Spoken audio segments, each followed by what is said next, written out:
Certaines affaires n'ont malheureusement pas l'écho qu'elles devraient avoir.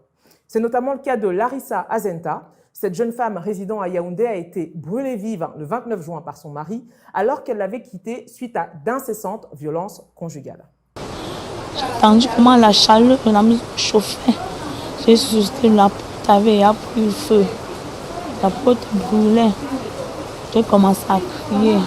Les cris ont alerté le voisinage. J'étais dedans. J'entends à l'intérieur, Bombo sauve-moi, Bombo sauve-moi.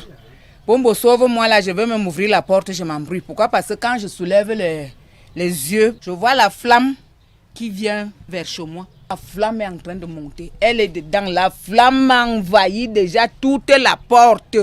Il n'y a pas moyen de sortir. Elle étouffait là-bas dedans. Elle avait peur de la flamme.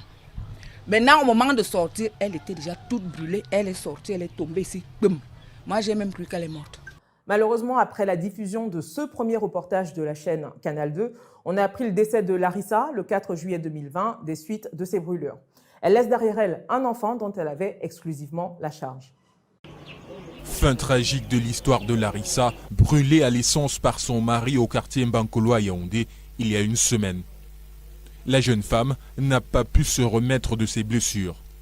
Pourtant, tout semblait être sous contrôle. Nous avons passé des nuits. Et après les 2 nuits, on nous a conseillé d'aller à l'hôpital des sapeurs-pompiers. Ce que nous avons fait. Le vendredi, vers le matin, je suis allé là-bas à 14 h. On a fait le pansement à 14 h. Nous sommes rentrés dans la salle. Seulement, la situation va très vite s'empirer. Les médecins débordés vont tenter l'impossible pour sauver la jeune dame. C'est qu'on a mis 3 perfusions en moins d'1 heure de temps pour la remonter. Des tentatives qui n'aboutiront à rien. Larissa était déjà inscrite à l'article de la mort. Dans ces cas de violence conjugale, le premier conseil qui est généralement donné aux victimes est de s'éloigner dès qu'elles le peuvent. C'est ce que Larissa a fait en quittant son foyer pour louer une chambre plusieurs mois avant ce drame. Larissa a même été jusqu'à porter plainte contre son mari pour menace de mort dans un commissariat. Et malgré toutes ces précautions, Larissa a quand même été tuée. Cette affaire fait bien évidemment écho à une autre qui a secoué l'opinion publique au Cameroun récemment.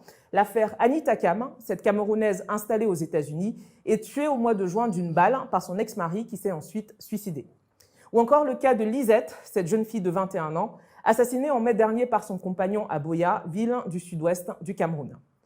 Alors que ces cas de violences faites aux femmes se multiplient, le ministère concerné, c'est-à-dire le ministère de la Promotion de la Femme et de la Famille, est particulièrement inaudible.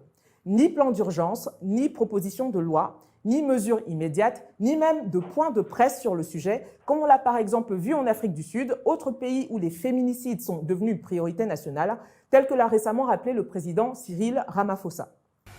Ce sont toutes des jeunes femmes qui ont été tuées par des hommes. We will speak for the 89-year-old grandmother. Nous pouvons parler au nom de la grand-mère de 89 ans qui a été tuée dans une maison de retraite de Queenstown. These women are just not statistics. Ces femmes ne sont pas que des statistiques. They have names. Elles ont des noms. And they have families. And elles ont des familles, elles ont des amis. Et je suis consterné parce qu'il n'est rien d'autre qu'une guerre menée contre les femmes et les enfants de notre pays. Pour rappel, d'après des chiffres fournis par l'organisation GenCap dans un rapport sur l'égalité des sexes au Cameroun et publié en octobre 2019, 43,2% des femmes en couple au Cameroun sont confrontées aux violences conjugales. En tout, ce sont 56,4% des femmes en union, soit plus d'une femme sur 2, qui ont été confrontées à des violences, qu'elles soient émotionnelles, physiques ou sexuelles. Si vous ou une de vos proches est victime d'abus ou de violences, vous pouvez contacter l'ALVF ou Association de lutte contre la violence faite aux femmes, basée à Yaoundé, au numéro suivant, c'est +237 76 89 49 67.